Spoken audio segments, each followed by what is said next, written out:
Media map के कंट्रा dialogue में आपका बहुत स्वागत है।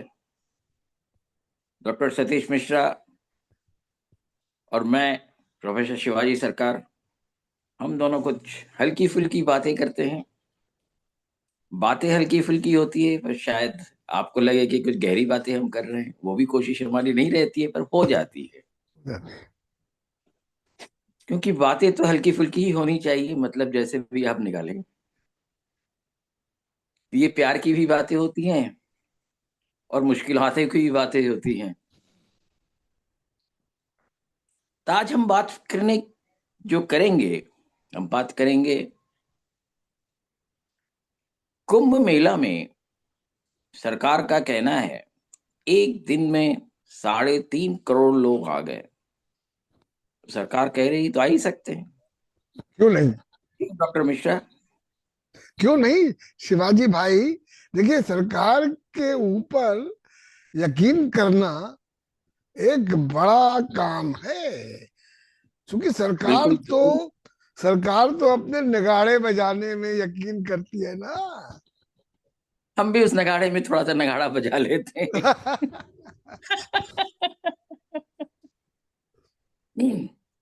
बड़ी अच्छी बात है। सरकार का कहना है कि वो पैसे भी कमा रही है बहुत। उनका कहना है कि अगर 40 करोड़ लोग आ जाते हैं तो 25,000 करोड़ तो वो कमा ही लेंगे। तमाम तरह की फीस होती है। जैसे कि मैं सीधी सी छोटी सी चीज बताता हूँ कहाँ से पैसे कमाए जाते हैं। वो कुंभ मेले की जो जमीन होती है, जो अखाड़ों से लेके औरों तक को भी बांटी जाती है, वो कोई फ्री में नहीं बांटी जाती है। एक छोटी सी 20 बाई 10 का जो चाय की दुकान है, वो भी 16 लाख में बिक जाती है।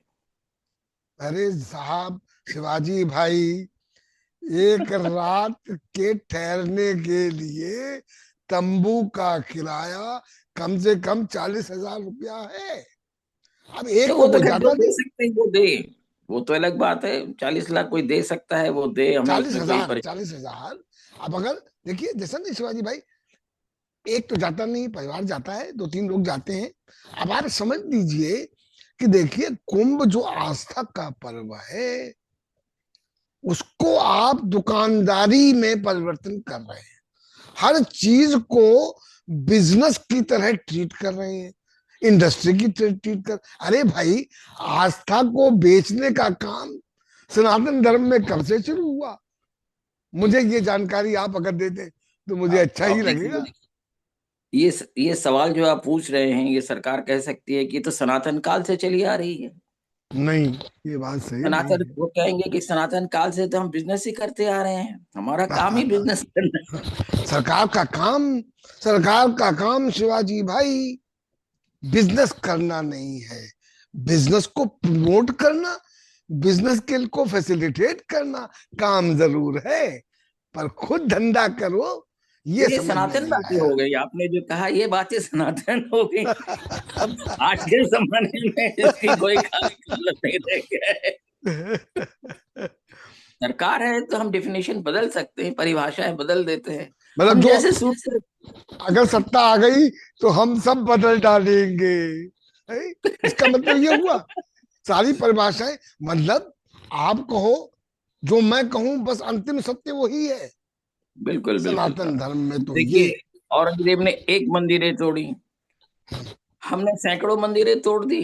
तो वो भी ये तो हमने एक काशी नई परंपरा कायम की। काशी विश्वनाथ में तो ये ज्वलंत उदाहरण है, अयोध्या में ज्वलंत उदाहरण है, हमारे सामने आए हैं। बिल्कुल जी। वो तो छोड़िए, जो पुरानी राम मंदिर थी उसको भी हमने नहीं छोड़ा, वो भी तोड़ दी हमने। जो 1949 में कहती है हमने राम मंदिर बनाई थी, उसको भी तो तोड़ दी। तो तोड़ने की एक नई परंपरा भी तो शुरू हुई है, तो परिभाषाएं भी बदल सकती है, क्या हो गया। क्यों नहीं, क्यों नहीं, क्यों चलिए, नहीं। जो बात कर रहे थे हम उस पर आ जाए। जी, जी, जी। सरकार ने कहा 3.5 करोड़ लोग मकर संक्रांति के दिन आकर एक दिन में नहा के चले गए। हम भी बड़े खुश हुए। भारत में क्या? 140 करोड़ लोग हैं, तो उसमें 3.5 करोड़ क्या होता है। 3.5 करोड़ आ गए तो बहुत अच्छी बात है, हमें भी अच्छा लगता है कि हम इलाहाबाद के हैं तो हम तो देखते रहे हैं, भीड़ आती है तो भीड़ ही देखना, वहां तो भीड़ ही जो है वही मेला होता है। तरह तरह के लोग आ रहे हैं, तरह तरह के कपड़े पहने आ रहे हैं, तरह तरह का खाना साथ में लिए चल रहे हैं, खाते जा रहे हैं। और बैठ के। विविधता जो सामने प्रकट हो जाती है। जी, बिल्कुल विविधता दिखती है वहां, तो वो तो बड़ी अच्छी बात है। 3.5 करोड़ लोग अगर एक दिन में पहुंच जाते हैं तो ये तो जो भी करवा सके उसका सफलता का एक बहुत बड़ा एक द्योतक है। 2019 में भी ऐसे ही हमने कुछ बड़े आंकड़े हम छेड़े थे, पर कोई बात नहीं, इस बार आंकड़ा और बड़ा हो गया, तो हर बार आंकड़े तो बढ़ते ही रहेंगे। समय के साथ हर चीज इससे एक बढ़ती है। सवाल आता है, मैं वो सवाल बल्कि आपसे पूछूंगा, जी। भी आपने सोचा है कि 3.5 करोड़ लोग लाने के लिए या वहां किसी एक जगह पहुंचने के लिए कितनी ट्रेनें चाहिए, कितनी बसें चाहिए, कितनी गाड़ियां चाहिए, बता सकते हैं आप? देखिए ऐसा है, एक ट्रेन की कैपेसिटी आप जानते हैं 2000 के करीब होती है। अब उसके मैक्सिमम होगा, इतना छोटा नहीं है। हाँ, अब उसके साथ अगर 2000 से 3.5 करोड़ को डिवाइड करेंगे तो कितनी ट्रेनें। अच्छा भाई, चलिए सरकार है, सरकार कहेगी भाई ट्रेनें ही नहीं, लोग सड़क परिवहन से आए हैं। हाँ, तो बसों से लोग आए हैं ना। अच्छा आते भी हैं, लोग अपनी बैलगाड़ियों से भी आते हैं, वो तो ठीक है। अब ये बताइए, इसमें अगर बस खाली ले ली जाए तो कितनी बसें, सड़कें कितनी, दिन में कितनी बसें एक दूसरे के पीछे चलेंगी, इसका जरा अनुमान लगाइए। कल्पना के बाहर है। देखिए ऐसा है। नहीं, मैं एक थोड़ा हाँ, सा जी को बता जी सकता हूँ। जी जी बताइए। ये थोड़ा सा मैंने अपना, हालांकि मैं गणित में बहुत उतना एक्सपर्ट नहीं हूँ, फिर भी मैंने कोशिश की जी। थोड़ी सी गिनती करने की, तो मैंने पाया कि 1 करोड़ आदमी को लाने के लिए 5,000 ट्रेनें चाहिए। 5,000 ट्रेनें चाहिए, ठीक है। मतलब 3.5 करोड़ के लिए कितनी हुई? 3 करोड़ के लिए आप समझ लीजिए 15,000। 15 और साढ़े के लिए उसमें और जोड़ उस दीजिए। 2,000 और जोड़ दीजिए, जी। तो लगभग 20,000 ट्रेनें अगर आप ला पाएंगे तो शायद 3.5 करोड़ लोग आ जाए। पर सवाल है कि 20,000 ट्रेनें एक साथ कैसे चलेंगी? क्या हमारे रेलवे की इतनी कैपेसिटी है कि 20,000 ट्रेनें चला सके? जबकि ये हावड़ा दिल्ली की जो मेन लाइन है उसमें हर 1.5 से 2 मिनट पर एक ट्रेन चलती है, उसके बाद भी क्या वो चला पाएंगे? 5,000 ट्रेन चलाना मुश्किल हो रहा है। जो रेलवे का आंकड़ा है, मैं कह रहा था कि रेलवे ने जो आंकड़ा दिया है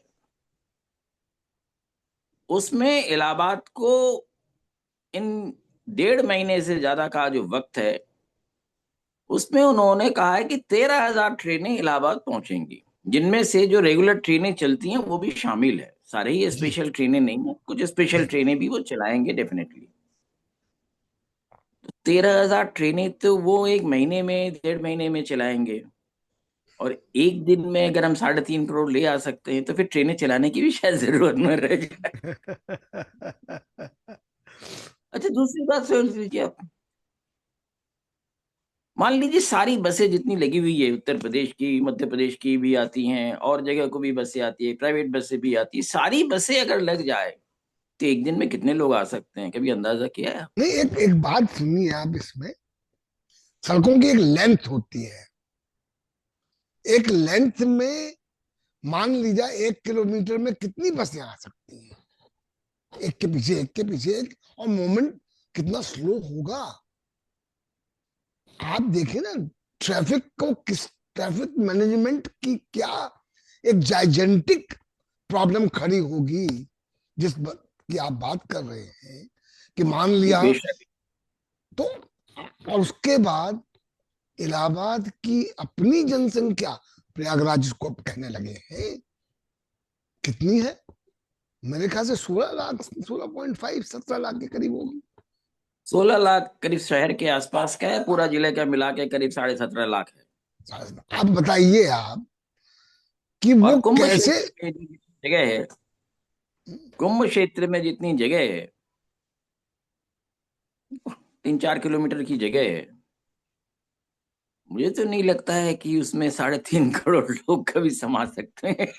वो बसें, अगर गाड़ियां, वैसे वो तो कहाँ शहर की पार्क, बहुत दूर दूर रोक दी जाती है। कहाँ पार्क करेंगे, उसके बाद कैसे आएंगे, ये सारी बातें। देखिए, आपको रियलिस्ट होना चाहिए। देखिए, सरकार को डींग मारने से गुरेज करना चाहिए। देखिए, ये मेरा विचार है कि सरकार को सरकार हम, को कौन समझाएगा? सरकार के तमाम एडवाइजर्स हैं, उन्होंने समझा सरकार, दिया, वो चले जा रहे हैं। शिवाजी भाई, सरकार को समझाने का काम जनता का ही है। और इसीलिए हम और आप बात कर रहे हैं कि जनता में कुछ बात समझे जनता, कि किस तरह से सरकारें चलती हैं। सर, क्योंकि देखिए, फाइनल देखिए, ये कोर्ट। परंपरा, सरकारें अब जनता से बात करके नहीं चलती हैं। हम्म, सरकारें चलती हैं, वो समझती हो जनता को वो चला रहे हैं। ठीक है, ठीक है, उनकी सोच है, उनकी सोच है। पर हमारे यहाँ सनातन धर्म में भी,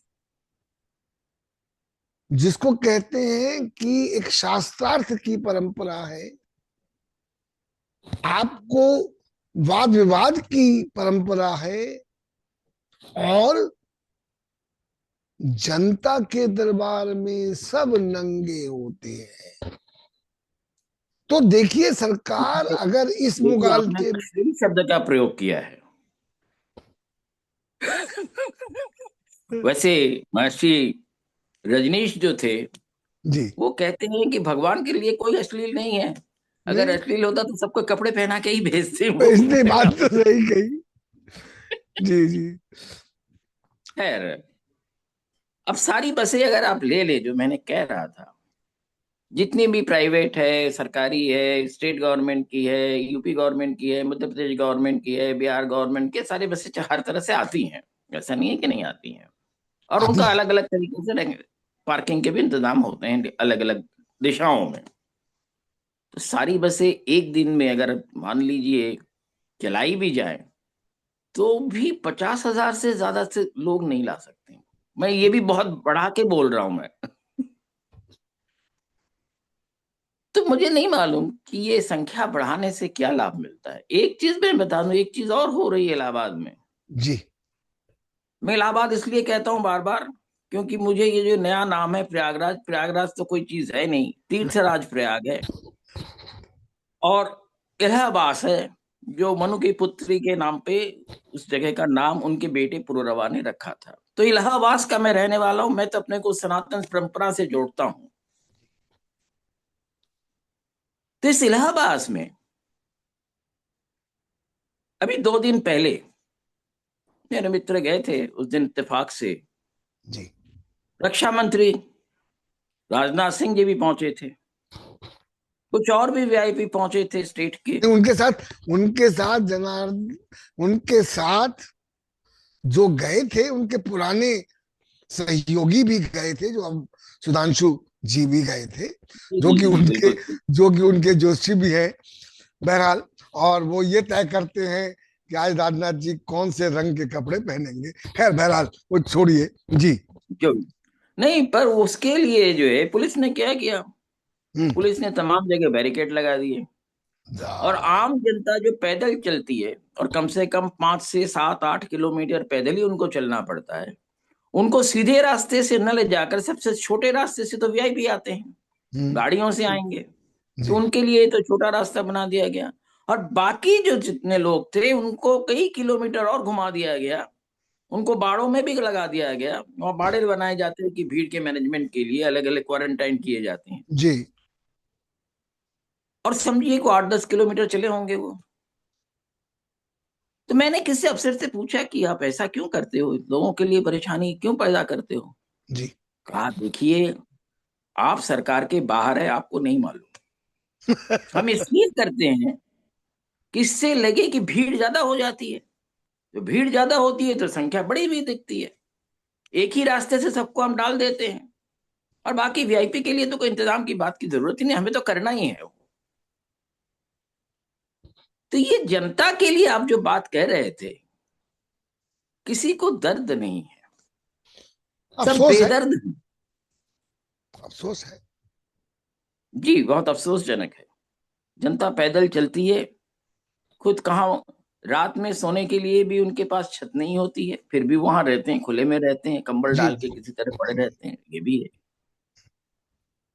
और ऐसे हालातों में सिर्फ ये कहना कि इतने लोग आ गए एक दिन में, जो कि सामान्य जो तर्क है, सामान्य जो लॉजिक है, उसके हिसाब से किसी भी हालत में ये रियलिस्टिक तो नहीं लगता है।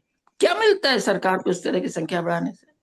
देखिए शिवाजी भाई, देखिए एक बात आपको, कुल मिलाकर मुसीबत ये हो गई है कि लोग ये समझते हैं आज कि जितना बड़े नंबर बताएंगे जनता, जिसको कहते हैं ना मूर्ख है, वो सब मान जाएगी।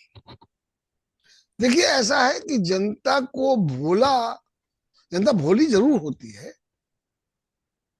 पर जनता बेवकूफ नहीं होती। देखिए अब हमारे जैसे सामान्य बुद्धि वाले लोगों को ये जब आंकड़ा उन्होंने दिया, तो आपका माथा ठनका, हमारा भी माथा ठनका। तो जी आप क्या समझते हैं कि जनता में माथा नहीं ठनक रहा है? देखिए ऐसा है। नहीं, जनता में आ, आपने जो बात कही है, वहाँ वीआईपी मूवमेंट के लेके काफी स्थानीय लोगों में रिजेंटमेंट बड़ी है। बातचीत चल रही है। काफी रिजेंटमेंट है। और 1954 में के कुंभ के बाद ऑफिशियली तय किया गया था कि वीआईपी जो है वो मेले में नहीं जाएंगे। अब जाएंगे भी तो उनके लिए कोई विशेष व्यवस्था नहीं होगी, पर अफसर हो या मंत्री, सबके लिए विशेष व्यवस्था है। जनता जो जो विशेष विशेष है, उसके लिए कोई व्यवस्था नहीं। यही यही तो अफसोस है ना। देखिए मैं आपको एक बात, मेरा कहना ये है कि भाई आपको अपने को, जिसमें भी आपकी आस्था विश्वास धर्म जो भी कहिए आप, उसकी प्रदर्शनी करने की क्या आवश्यकता है? आप जब तक एक पद पर नहीं पहुंचे हैं जिसके लिए वीआईपी सिक्योरिटी की जरूरत होती है, तब तक आप कीजिए, जाइए ना आइए, जो भी करना हो आपको कीजिए। आप जीवन भर तो उस पद पर बैठेंगे नहीं। उस समय के लिए आप क्यों जनता को परेशान करते हो? ये एक मेरी प्रतिक्रिया है। हम सही बात। प्रदर्शन प्रदर्शन करने की क्यों होड़ लगाएं कि आज डिफेंस मिनिस्टर गए, कल प्रधानमंत्री जा रहे हैं। अब कहानी ये हो रही है, अब मुझे तो नहीं पता, मैंने पढ़ा कहीं कि प्रियंका वाड्रा भी नहाने की जाने की सोच रही है, राहुल गांधी भी सोच रहे हैं। अब देखिए जो वो भी सोनिया गांधी कंपटीशन, जी भी गई थी, एक बार हाँ, सोनिया गांधी जी भी गई थी। अब ये जो उसको लोगों ने कंपटीशन, कहा कि गुड ड्राई सोल्यूशन। नहीं कंपटीशन जो चल रहा है कि मैं तुझसे, ये देखिए आपने चीज कहा जो है। कंपटीशन, मैं अब इसको, हमें समाप्ति करना है। जी जी। कंपटीशन इसलिए है कि हमारे जो भी जिनको काम करना चाहिए, वो जब काम नहीं कर पाते हैं, तो नौकरियां नहीं होती हैं, अपॉर्चुनिटीज नहीं होती हैं, समाज में परेशानियां बढ़ रही हैं, महंगाई बेतहाशा बढ़ रही है, कॉर्पोरेट प्रॉफिट्स बेतहाशा बढ़ रहे हैं, और टैक्स के ऊपर टैक्स हम देते जाए, महंगाई पे भी हम टैक्स दे रहे हैं। आज जो चीज मान लीजिए 4 रुपए का और 5 रुपए का हो गया, तो उस पर जो जीएसटी है वो ज्यादा लगेगा। बढ़ जाएगी, हाँ। तो ये चीजों पर किसी का ध्यान नहीं है, इसलिए मैं समझता हूँ शायद आप ज्यादा चीजें समझ सकते हैं। मैं तो सिर्फ आपसे एक प्रश्न ही पूछ सकता हूँ, क्या ये सिर्फ ध्यान भटकाने का तरीका है क्या? ये तो देखिए स्पष्ट है। देखिए जब आप कोई और जो काम आपको सौंपा गया है आप नहीं कर पाते हैं, तो फिर आपको तमाशे करने की जरूरत होती है। जैसे मैंने अभी हमसे कहा। सभी सरकारें यही कर रही हैं, इत्तेफाक हाँ, है। मैं समझता हूँ कि इस देश को एक नई अर्थव्यवस्था की जरूरत है, जिसकी तरफ किसी का ध्यान नहीं है।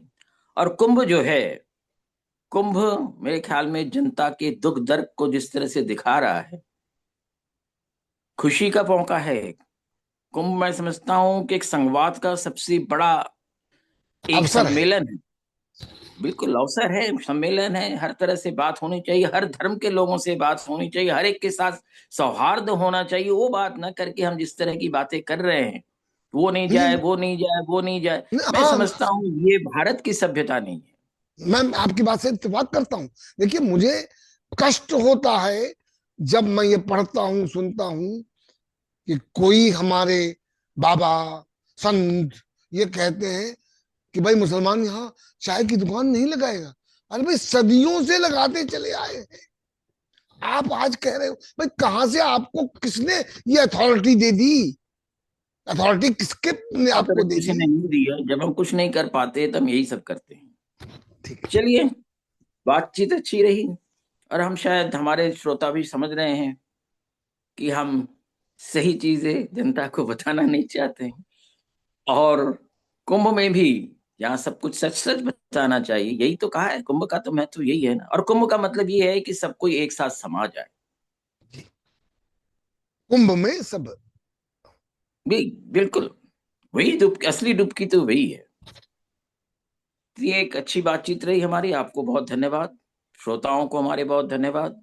और प्रोफेसर शिवाजी सरकार और डॉक्टर सतीश मिश्रा के इस कंट्रा डायलॉग में आप सबका फिर से बहुत बहुत धन्यवाद। और हम आशा करते हैं कि आप जल्द फिर हमसे मिलेंगे और हमको बताएंगे।